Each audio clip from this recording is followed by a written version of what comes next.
So hello good morning साथियों, स्वागत है आप सभी का एक बार फिर से डेली करंट अफेयर्स की क्लास में। और आज है दोस्तों आप लोगों की 6 दिसंबर। और आज हम सभी 6 दिसंबर से बनने वाले जितने भी मोस्ट इम्पोर्टेंट करंट अफेयर्स के प्रश्न बने, इन सभी प्रश्नों को हम इस क्लास के अंदर डिस्कस करेंगे। लेकिन साथियों उससे पहले एक बार हम लोग लास्ट क्लास के क्वेश्चनों को देख लेते हैं, जिनको हमने 5 दिसंबर को पढ़ा था। उसके बाद हम लोग आज के प्रश्नों को कवर करेंगे। तो जैसा कि साथियों लास्ट क्लास के अंदर मैंने आप लोगों को पढ़ाया था कि अभी कौन सा ऐसा देश है जो कि 2025 में दृष्टिहीन महिला T20 विश्व कप की मेजबानी करेगा। तो ये साथियों अपना प्यारा भारत ही करने वाला है।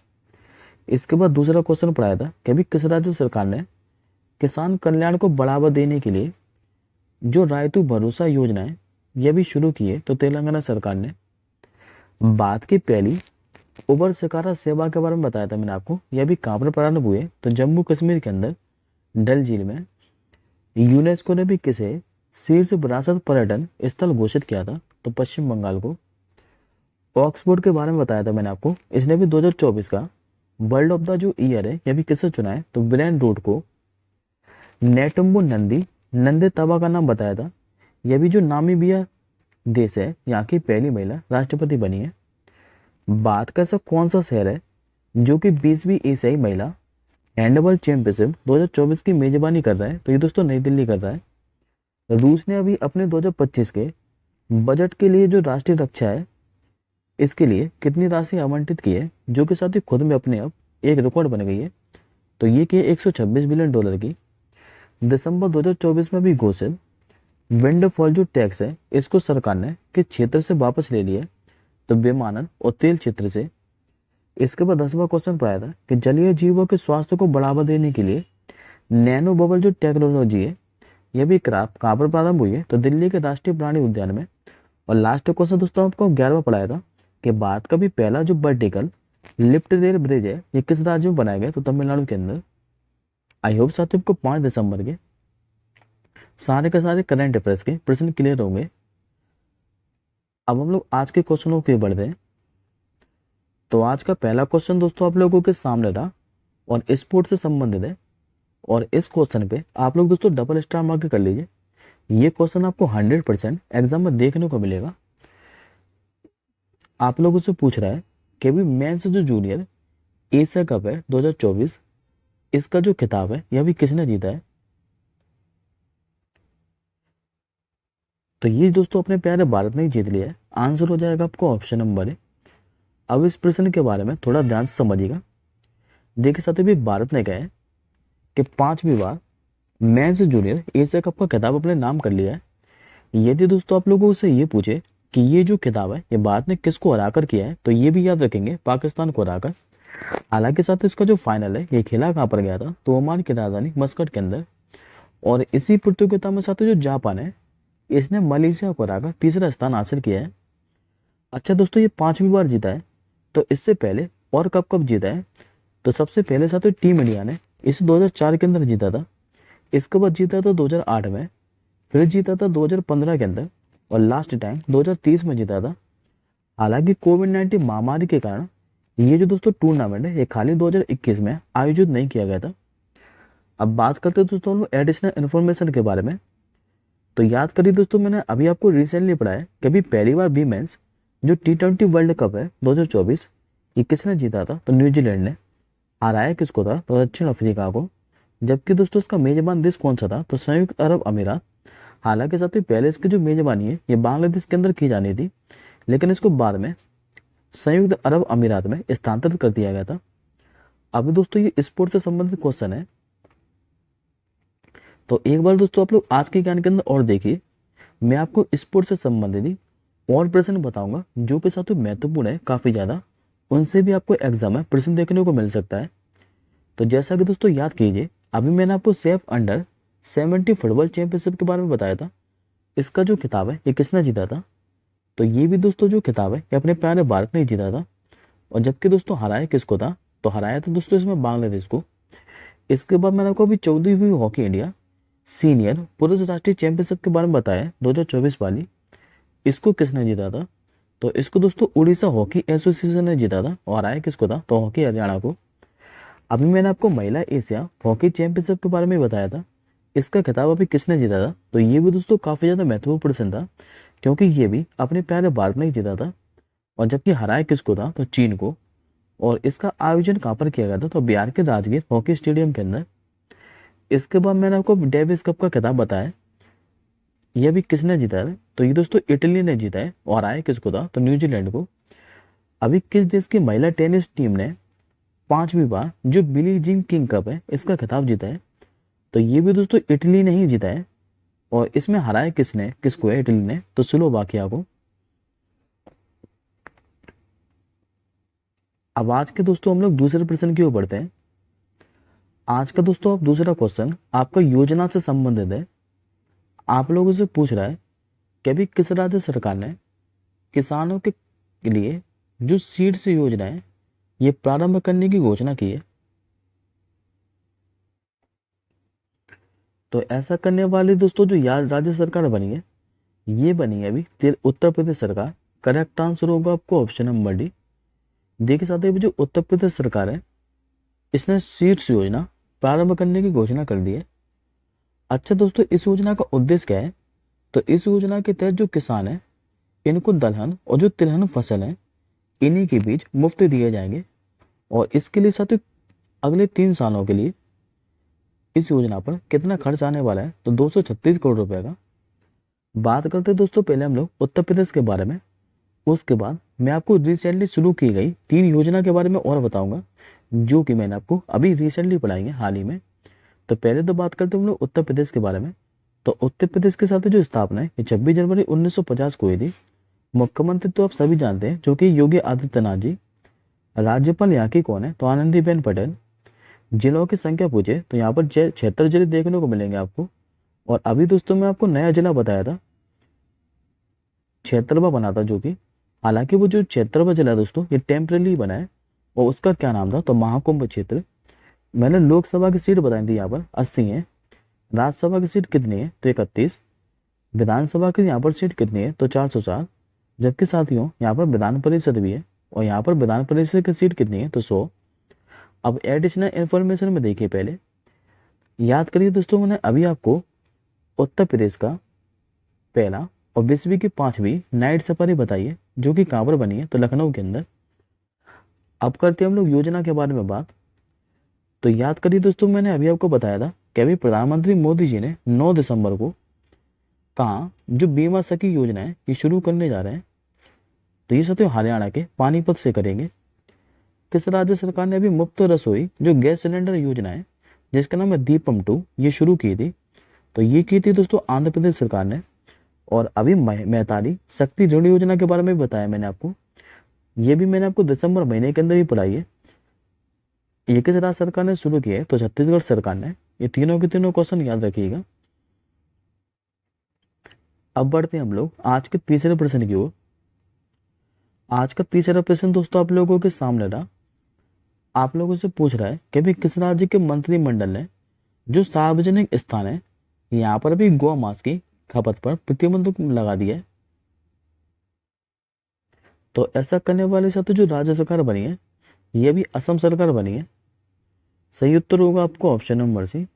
दरअसल साथियों असम सरकार ने कहा है कि जितने भी रेस्टोरेंट है या फिर होटल या सार्वजनिक समारोह यहाँ पर अभी गौ मांस परोसने और खाने पर क्या है कि पूर्ण प्रतिबंध की घोषणा कर दी है। बात करते हैं हम लोग असम के बारे में। तो मैप में पहले लोकेशन देखिए आप लोग असम की। ये साथियों आपको मैप में असम दिखाई देगा। असम की यदि मुख्यमंत्री पूछे तो ये इमेज में आपको स्पष्ट दिखाई दे रहा है जो कि हेमंत बिस्वा शर्मा। राज्यपाल यहाँ के कौन है, तो गुलाब चंद कटारिया। और राजधानी यहाँ की दिसपुर। अब बात करते हैं हम लोग असम से संबंधित करंट अफेयर्स के प्रश्नों के बारे में। तो ये दोनों के दोनों दोस्तों मुझे प्रश्न है मैंने आपको अभी रिसेंटली पढ़ा है। याद करिए मैंने आपको बताया था कि असम के अंदर जो करीमगंज जिला है इसका नाम बताकर अब क्या कर दिया, तो श्री भूमि जिला। अच्छा, ये करीमगंज जिला स्थित कहाँ पर है, तो मैप में देखिए ये जो दोस्तों करीमगंज जिला है ये बांग्लादेश की सीमा पर स्थित है। जितना भी मैंने हाईलाइट पार्ट पर रखा है ये आपका करीमगंज।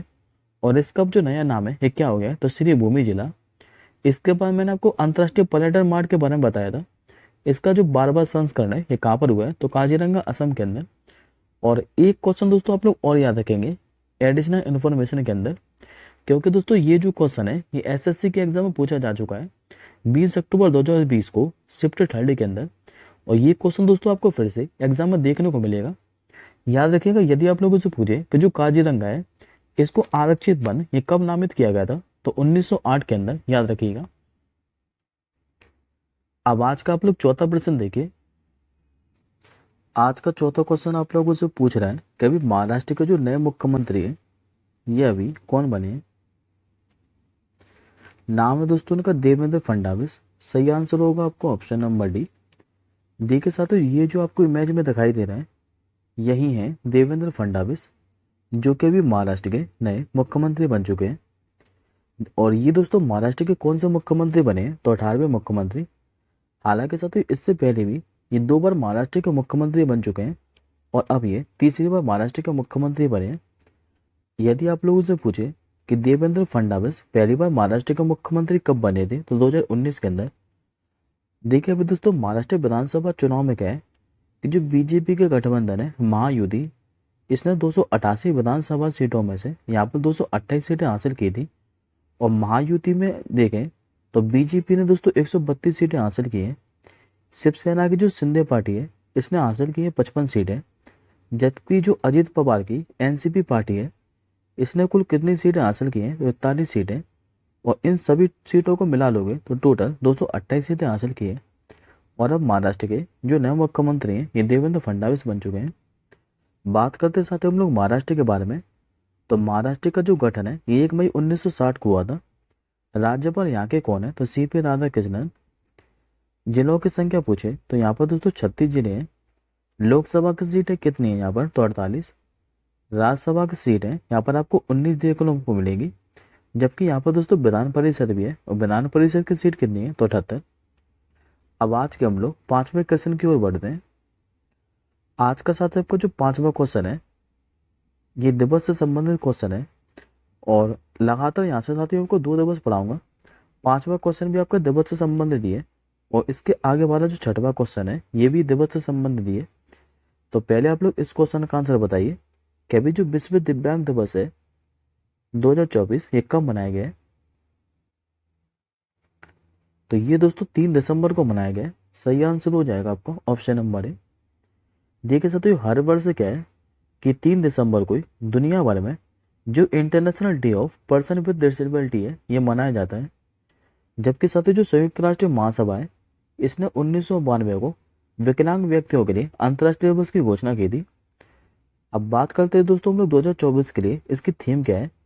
तो इस 2024 के लिए इसकी जो थीम है ये है एक समावेशी और टिकाऊ भविष्य के लिए विकलांग व्यक्तियों के नेतृत्व को बढ़ावा देना। अब दोस्तों एडिशनल इन्फॉर्मेशन में एक क्वेश्चन दोस्तों आप लोग और याद रखिएगा। हालांकि दोस्तों ये खुद ही में एक न्यूज है, मैंने अलग से टाइप नहीं की है क्योंकि इसी से रिलेटेड है। देखिए दोस्तों यदि आप लोगों से पूछे कि अभी 3 दिसंबर 2024 को भारत के जो राष्ट्रपति हैं द्रौपदी मुर्मू जी, इन्होंने भी नई दिल्ली में कितने राष्ट्रीय पुरस्कार प्रदान किए हैं दिव्यांग व्यक्तियों को, तो याद रखेंगे 33 लोगों को। अब आज का आप लोग 6वां क्वेश्चन देखिए। आज का 6वां क्वेश्चन आप लोगों से पूछ रहा है कि जो भारतीय नौसेना दिवस है ये कब मनाया गया है। तो हर साल साथ ही जो इंडियन नेवी डे है ये 4 दिसंबर को ही मनाया जाता है। सही आंसर हो जाएगा आपको ऑप्शन नंबर बी। देखिए साथ ही 4 दिसंबर 1971 को क्या है कि भारतीय नौसेना ऑपरेशन ट्राइडेंट के जरिए जो पाकिस्तान है इसको करारा जवाब दिया था। और इस युद्ध में साथ ही पहली बार जहाज पर क्या है कि मार करने वाली जो एंटी शिप मिसाइल है इसका भी इस्तेमाल किया गया था। और ये जो युद्ध है ये लगभग 207 दिनों तक चला था, जिसमें भारतीय नौसेना ने विजय मिली थी। और इसी के बाद भारतीय नौसेना दिवस मनाया गया था 4 दिसंबर को। अब बात करते हैं दोस्तों हम लोग एडिशनल इन्फॉर्मेशन के बारे में। तो याद रखेंगे दोस्तों 1 फरवरी को हर साल इंडियन कोस्ट गार्ड डे मनाया जाता है, यानी कि भारतीय तटरक्षक बल। 15 जनवरी को मनाया जाता है हर साल भारतीय थल सेना दिवस। और यदि आप लोगों से पूछे कि भारतीय वायुसेना दिवस कब मनाया जाता है, तो हर साल 8 अक्टूबर को। अब आज का आप लोग 7वां प्रश्न देखिए। आज का साथ आपको जो 7वां क्वेश्चन है ये पुरस्कार से संबंधित है। आप लोगों से पूछ रहा है कि हाल ही में एस्टर गार्डियंस ग्लोबल जो नर्सिंग अवार्ड है 2024, इससे अभी किसे सम्मानित किया गया है? तो ये दोस्तों मैं ऑप्शन में करेक्शन कर दूंगा। याद रखिए ये मारिया विक्टोरिया को दिया है। करेक्ट आंसर हो जाएगा आपको ऑप्शन नंबर डी। और ये दोस्तों जो मारिया विक्टोरिया है ये फिलीपींस की नर्स है। और अच्छा, इनको ये पुरस्कार दिया कहाँ पर है? तो इन्हें बात का जो बेंगलुरु है यहाँ पर आयोजित एक समारोह के दौरान दिया है। और इसमें साथ ही कितनी इनामी राशि दी गई है? तो 2,50,000 अमेरिकी डॉलर की। बात करते हैं हम लोग मारिया विक्टोरिया जोआन के बारे में। तो ये साथ ही फिलीपींस आर्मी हेल्थ सर्विस की सलाहकार और फिलीपींस के जो सशस्त्र बल है इसके रिजर्व बल की कर्नल है। अब एक बार दोस्तों आप लोग एडिशनल इन्फॉर्मेशन में देखिए। याद करिए दोस्तों, मैंने आपको तीनों के तीनों जो पुरस्कार हैं ये अभी दिसंबर महीने के अंदर ही पढ़ाए हैं। मैंने आपको पढ़ाया था जो उपमन्यु चटर्जी हैं, इनको भी वर्ष 2024 का जीसीबी पुरस्कार मिला था। इसके बाद मैंने आपको डॉक्टर बसंत गोयल का नाम पढ़ाया था, इनको भी संयुक्त राष्ट्र वैश्विक उत्कृष्टता पुरस्कार से सम्मानित किया गया है। और तीसरा नाम मैंने दोस्तों आपको पढ़ाया था डॉक्टर उदय शंकर अवस्थी का, जिनको भी प्रतिष्ठित रोजडेल पायनियर अवार्ड से सम्मानित किया गया है। और ये नाम दोस्तों मैंने आपको बताया था कि इसलिए इम्पोर्टेंट है कि ये श्वेत क्रांति के जनक वर्गीज कुरियन के बाद ये सम्मान प्राप्त करने वाले दूसरे भारतीय हैं। अब बढ़ते हम लोग आज के 8वें प्रश्न की ओर। आज का दोस्तों आप लोगों से 8वां प्रश्न पूछ रहा है कि अभी 3 नए आपराधिक कानूनों को पूरी तरह लागू करने वाला जो पहला शहर है यह भी कौन सा बना है? ये बना दोस्तों चंडीगढ़ शहर। करेक्ट आंसर होगा ऑप्शन नंबर सी। अब इस कॉन्सेप्ट के बारे में भी ध्यान से समझिएगा। देखिए साथियों, अभी 3 नवंबर को क्या है कि चंडीगढ़ में 3 नए आपराधिक कानूनों को पूरी तरह से लागू किया है। और लागू करने वाला ये पहला केंद्र शासित प्रदेश भी बन गया है। अच्छा, ये जो 3 आपराधिक कानून है इनको समर्पित किसने किया है? तो प्रधानमंत्री मोदी जी ने। और ये 3 नए आपराधिक कानून है कौन कौन से? तो एक तो साथ इसमें भारतीय न्याय संहिता, दूसरा भारतीय नागरिक सुरक्षा संहिता, और तीसरा कौन सा है? तो भारतीय साक्ष्य अधिनियम। और इन 3 नए आपराधिक कानूनों को 1 जुलाई 2024 को लागू किया गया था। अच्छा दोस्तों, इनका उद्देश्य क्या है? तो देश की न्याय व्यवस्था को अधिकारी, पारदर्शी, कुशल और समकालीन समाज की आवश्यकताओं को अनुकूल बनाना। और 3 सालों में क्या है कि इनको पूरे देश में पूरी तरह से लागू कर दिया जाएगा। अब आज का दोस्तों आप लोग 9वां क्वेश्चन देखिए। आज का 9वां क्वेश्चन आप लोगों से पूछ रहा है कि अभी किस देश ने अंटार्कटिका में जो वायुमंडलीय निगरानी केंद्र है यह भी खोला है? तो ऐसा करने वाला दोस्तों जो देश बना है यह भी चीन बना है। सही आंसर होगा आपको ऑप्शन नंबर बी। अभी साथियों चीन ने कहा है कि अंटार्कटिका में अपने पहले वायुमंडलीय जो निगरानी स्टेशन है इसका उद्घाटन किया है। और ये जो साथियों स्टेशन है ये अंटार्कटिका महाद्वीप पर शोध कार्य के लिए खोला है। ये करेगा क्या? तो वायुमंडलीय घटक जो सांद्रता है इसके परिवर्तन का निरीक्षण करेगा। हालांकि साथियों अंटार्कटिका में क्या है कि बाद के भी स्टेशन है। ये कौन कौन से हैं? तो एक तो दक्षिणी गंगोत्री, दूसरा है मैत्री, और तीसरा कौन सा है? तो भारती। और बाद साथियों अंटार्कटिका में क्या है कि एक नया अनुसंधान स्टेशन मैत्री 2 भी बनाने जा रहा है। बात करते हैं हम लोग दोस्तों चीन के बारे में। तो चीन की राजधानी क्या है? तो बीजिंग। चीन में मुद्रा क्या चलती है? तो रेन बिंगबिंग। जबकि दोस्तों यहाँ के राष्ट्रपति आप सभी जानते हैं जो कि शी जिनपिंग। अब आज का हम लोग आखिरी क्वेश्चन क्यों बढ़ते हैं जो कि आज का आपका 10वां क्वेश्चन है। आज का 10वां क्वेश्चन भी साथियों आप लोगों का महत्वपूर्ण है। आप लोगों से पूछ रहा है कि अभी जो राता पानी है इसको भी किस राज्य का 9वां बाघ अभ्यारण्य घोषित किया है?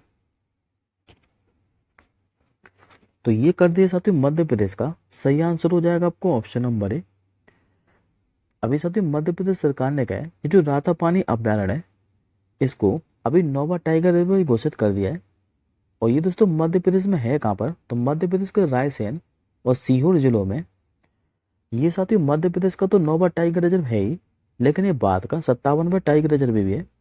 और इसके साथ ही कोर एरिया देखे तो ये 763.812 वर्ग किलोमीटर है। अच्छा दोस्तों याद करिए, अभी मैंने आपको 2 दिन पहले ही बताया था कि अभी 8वां बाघ अभ्यारण्य भी घोषित किया गया था मध्य प्रदेश के अंदर। इसका क्या नाम था? तो माधव राष्ट्रीय उद्यान। बाकी के दोस्तों और कौन कौन से हैं 7? तो एक इसमें कान्हा, दूसरा सतपुड़ा, तीसरा इसमें बांधवगढ़, चौथा है पेंच, पांचवा है संजय दुबरी, छठवा है पन्ना और सातवां कौन सा है तो वीरांगना दुर्गावती। अब एडिशनल इन्फॉर्मेशन में बात करें तो याद करिए दोस्तों कि कूनो राष्ट्रीय उद्यान के बारे में बताया था मैंने आपको। ये देश में चीतों का एक मात्र निवास स्थान है जो कि कहाँ पर है तो शिवपुरी जिले के अंदर। अब इसी में दोस्तों बात करें बाघों की आबादी के बारे में तो मध्य प्रदेश में दोस्तों वर्तमान में सबसे ज़्यादा बाघ है जो कि कितने हैं तो 785। इसके बाद दूसरे स्थान पर 585 बाघों के साथ कर्नाटक है और तीसरे स्थान पर कौन है तो उत्तराखंड। यहाँ पर आपको बाघों की जो संख्या है ये 560 देखने को मिलेगी। ये रहा दोस्तों आपका आज का क्वेश्चन ऑफ द डे। इस प्रश्न का आंसर मुझे आप लोग कमेंट बॉक्स के अंदर बताइएगा कि अभी थाईलैंड के बैंकॉक में आयोजित 2024 के जो एशियाई ए स्पोर्ट खेल है इसमें ई फुटबॉल स्पर्धा में भारत का जो पहला पदक है यह भी किसने दिलाया। और इसी के साथ साथ ये भी बताइएगा मुझे कि इसमें जो भारत का पहला पदक है ये कौन सा मिला है। मैंने आप लोगों को ये भी बताया था। अब मिलेंगे दोस्तों हम लोग जल्दी अगली क्लास के साथ ही। तब तक के लिए जय हिंद, वंदे मातरम।